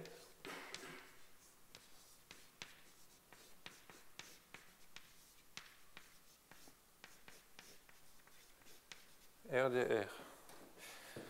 Et plus grand O de epsilon. Parce que j'ai une erreur qui est epsilon pour tout temps, et après je prends la valeur moyenne en temps. Donc ça reste epsilon. La moyenne d'epsilon, c'est epsilon, au plus. Et ensuite, si je... Mais j'ai oublié de diviser par T. Voilà. Et pour R grand, peut-être c'est grand, mais c'est après que je fais étendre T vers l'infini. Donc pour tout R qui est choisi avant T, ça tend vers 0. Et donc j'obtiens ça.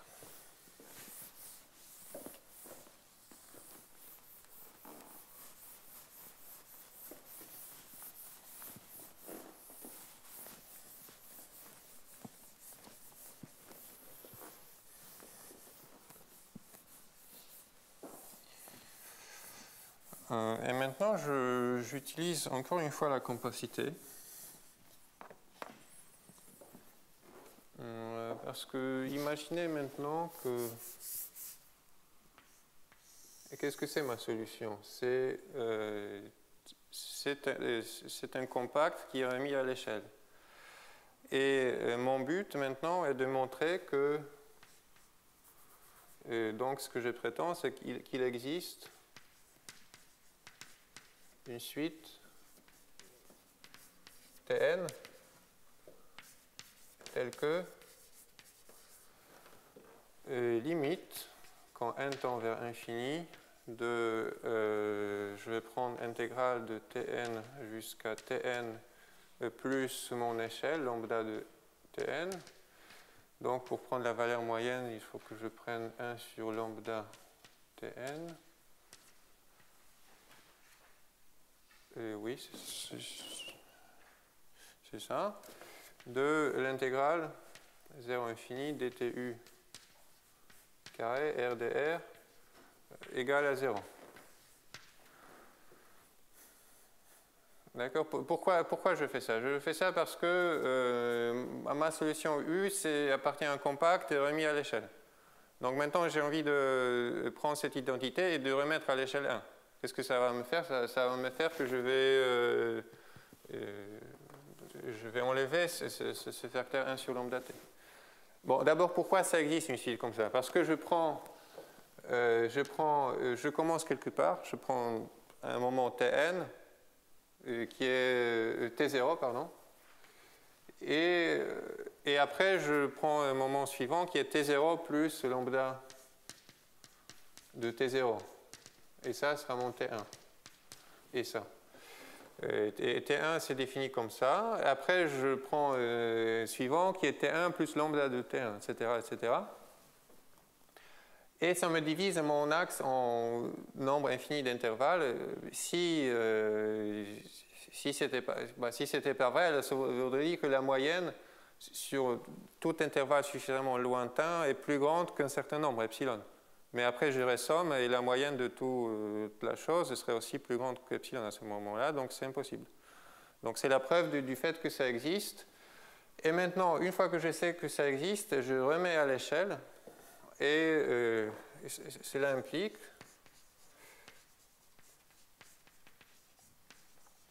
qu'est-ce que cela implique? Cela implique que donc pour UTN et DTU. Donc maintenant, je suis en train de faire ce que j'avais dit tout à l'heure. Je remets à l'échelle 1 ma solution à cet instant Tn. Par compacité, ça converge vers U0, U01. Et la solution correspondante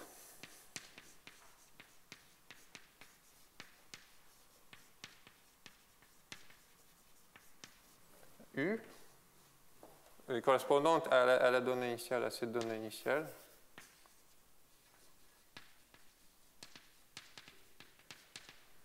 U0 point et qu'on appelle U de t. Excuse-moi, la phrase n'est pas bien faite, mais J'espère que... Donc c'est U de t qui est la solution de l'équation qui correspond à la donnée initiale U0, U0 point. On aura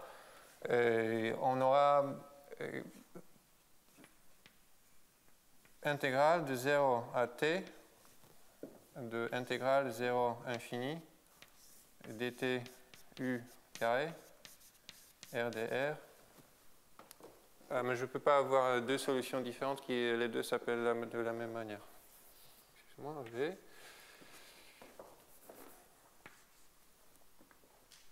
Égale à 0. Et donc ici, ça serait 1 normalement, mais il n'est pas garanti que la solution limite existe pour temps 0, 1. Donc je prends un certain temps où ça existe, mais qui est aussi plus petit que 1. Donc, et là, je peux passer à la limite tranquillement. Et j'obtiens ça, parce que ça converge vers 0, donc à la limite, j'obtiens 0. Et ça implique que V, solution stationnaire.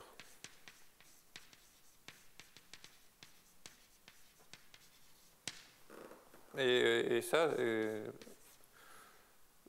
par conséquent, V0. Parce qu'il n'y a pas de solution stationnaire. Parce que cette intégrale, ça veut dire que dtv est égal à 0 sur un certain intervalle de temps. Et c'est ça qui nous dit que V est une solution stationnaire d'énergie finie. Et ça, c'est impossible.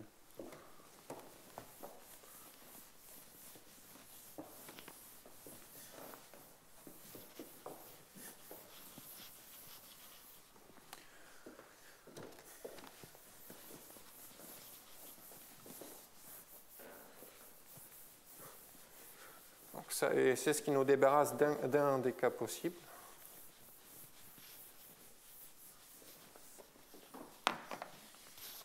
Maintenant, l'autre cas, c'est le cas d'explosion.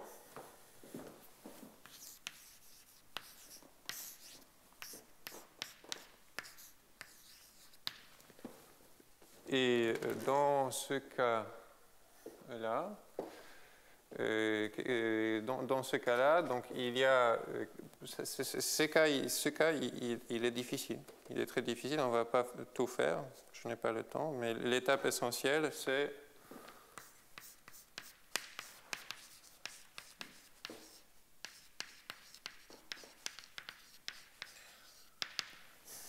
de montrer que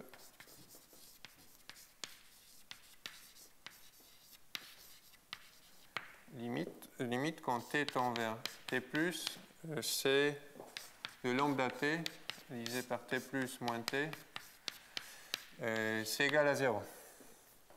Donc si on regarde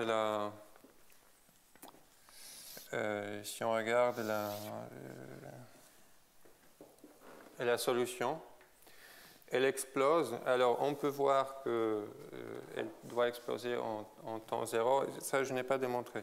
Ça appartient à toute l'histoire de la géométrie des contes de lumière que je n'ai pas fait la discussion ici. Mais j'en aurais besoin pour faire ça. Je veux dire de manière très brève comment on démontre ça. Alors, donc, l'idée, c'est quoi l'idée? J'ai une solution qui explose, et ça, c'est le conte de lumière. Et ce qu'il faut démontrer, c'est que la solution, en fait, elle se concentre dans une région beaucoup plus mince, plus petite que le conte de lumière. D'accord? Parce que ça, c'est... Si lambda était de la même taille que t plus moins t, ça voudrait dire que ça se comporte comme une solution autosimilaire. Mais en fait, pour cette équation-là, ça ne peut pas être le cas. Mais on voit ici clairement que l'étape la plus difficile, c'est d'exclure les solutions autosimilaires, parce que ça, c'est un exemple typique de solutions qui ont la propriété de compacité. Et c'est là que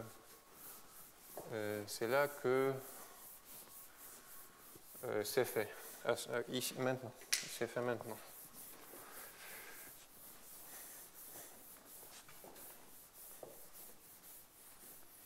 Et une fois qu'on croit à ça, donc moi je dis, je n'ai pas démontré ça. Ça c'est une étape, je vais dire tout à l'heure, un petit peu comment faire ça dans les 5 minutes qui me restent. Mais si on croit à ça, et ça devient un peu la même chose, ça devient très similaire. Donc l'idée est similaire. On va intégrer le viriel entre deux moments de temps. Donc je prends une suite de temps qui converge vers le temps final, T+, c'est T+. Enfin, cette ligne-là, c'est T+, ici c'est R, ici c'est T. Donc ça c'est T+. Et si je fais ça, j'obtiens, par l'identité de viriel,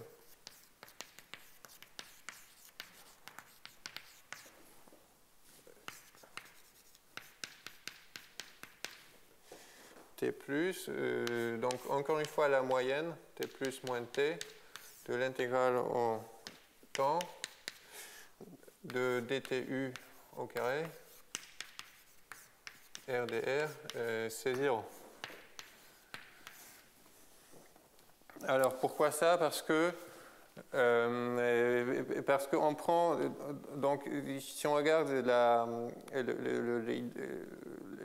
la tête de ce viriel, on multiplie par R ici.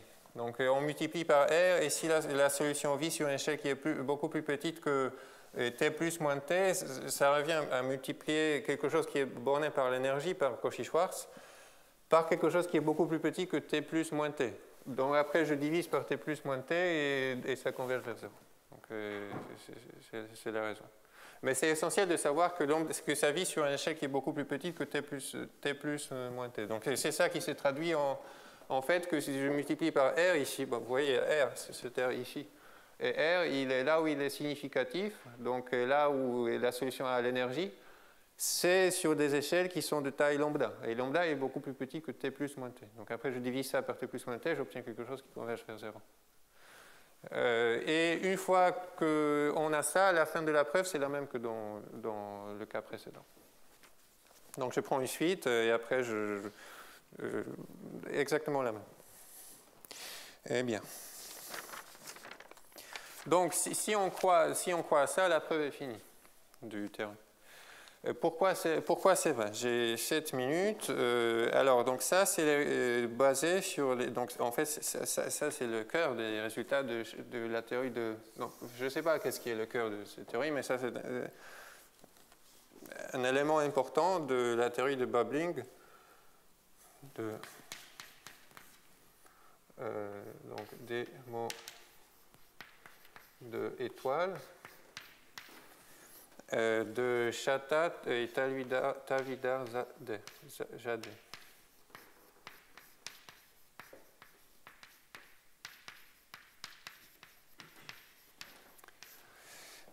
Et là, c'est un peu dommage que je n'ai pas le temps, mais comme la démonstration est plutôt difficile, enfin, moi, encore une fois, c'était un peu difficile à comprendre pour moi.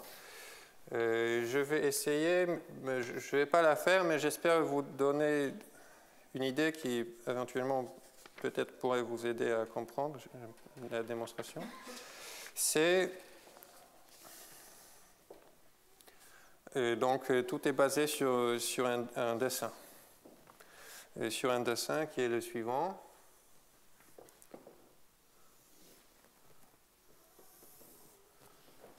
Ah oui, je n'ai pas écrit le théorème.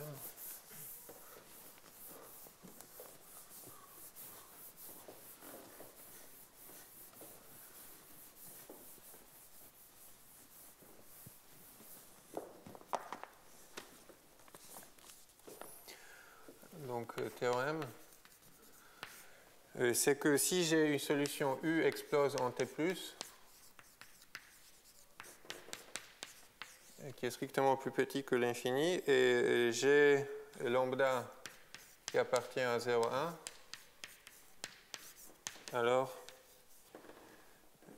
énergie extérieure, ce qu'on appelle énergie extérieure avec le paramètre lambda, qui est défini comme énergie, je pourrais mettre 1 sur K ici, de lambda T plus moins T jusqu'à T plus moins T, de l'énergie de ma solution dTu carré plus dRu carré plus K carré sinus U carré divisé par R carré, RdR, ça converge vers 0 quand T converge vers T+. Donc j'ai eu une solution qui arrête d'exister ici et je dessine n'importe quel cône qui est l'angle est plus petit que la lumière. Et la conclusion, c'est qu'ici, il n'y a pas d'énergie. L'énergie est petite. Ben, je fais toujours la même bêtise. Ça ne sert à rien de dessiner cette partie-là. Ça n'existe pas. R est positif ici.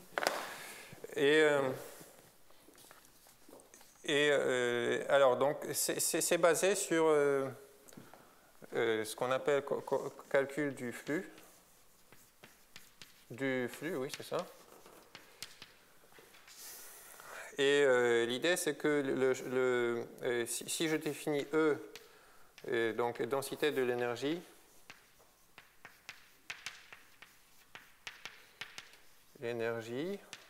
donc 1 demi dTu carré plus 1 demi dRu carré plus K carré de R carré sinus U carré.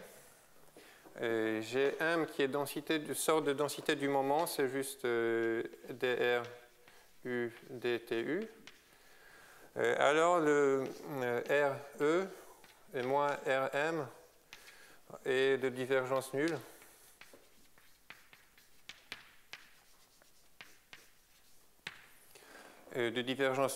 Et on intègre ce champ de vecteurs sur différentes régions de l'espace.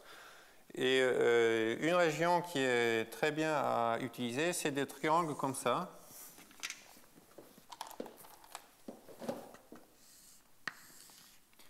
Et des triangles, donc ça c'est la base, ça c'est la première étape qui est connue depuis longtemps. Et donc si j'intègre ça, sur les triangles comme ça, j'ai un terme de bord qui... donc le terme de bord qui correspond à ça, c'est l'énergie restreinte à cette région du camp de lumière.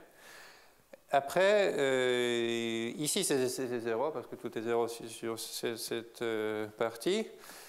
Et ici j'ai un terme qui s'avère positif. Pourquoi il s'avère positif? Parce que ce terme, il est mangé par les deux carrés. Donc, le normal, c'est 1, 1. Le vecteur normal, c'est 1, 1. Et 1, 1. Et donc, vous voyez, c'est par inégalité AB moins A carré plus 1 demi A carré plus B carré que c'est positif. Et c'est ce qu'on appelle le flux. Et la conclusion, c'est que l'énergie donc décroît ici, ça c'est la vitesse finie de propagation, et converge vers une certaine valeur qui peut être positive, strictement positive. Et ça, on ne sait pas. Donc c'est ce qui correspond à la concentration de l'énergie, qui n'est pas exclue. Mais indépendamment de ça, indépendamment du fait que si la limite de l'énergie calculée sur les cônes, sur le... comment s'appelle ce point? Extrémité du cône est positive ou négative, cette énergie est une fonction décroissante qui converge vers une certaine limite. Et donc, l'intégrale, c'est le terme de convergence dominée ou monotone, que le flux, sur les intervalles de plus en plus petits, va converger vers 0. Et ça, c'est le point de départ. Après, il y a un argument... Bon, moi je trouve impressionnant, très impressionnant. Mais, donc il y a un dessin comme ça.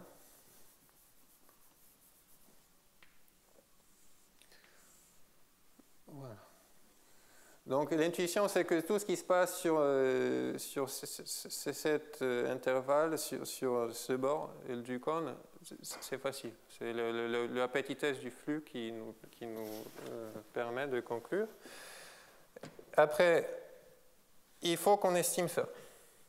qui font qu'on estime l'énergie sur ce petit intervalle. Donc ça, on va intégrer ce petit triangle qui est là. Et ça, c'est bon. Ça, c'est bon parce que ça, c'est le flux. Maintenant, l'intervalle problématique, c'est celui-là.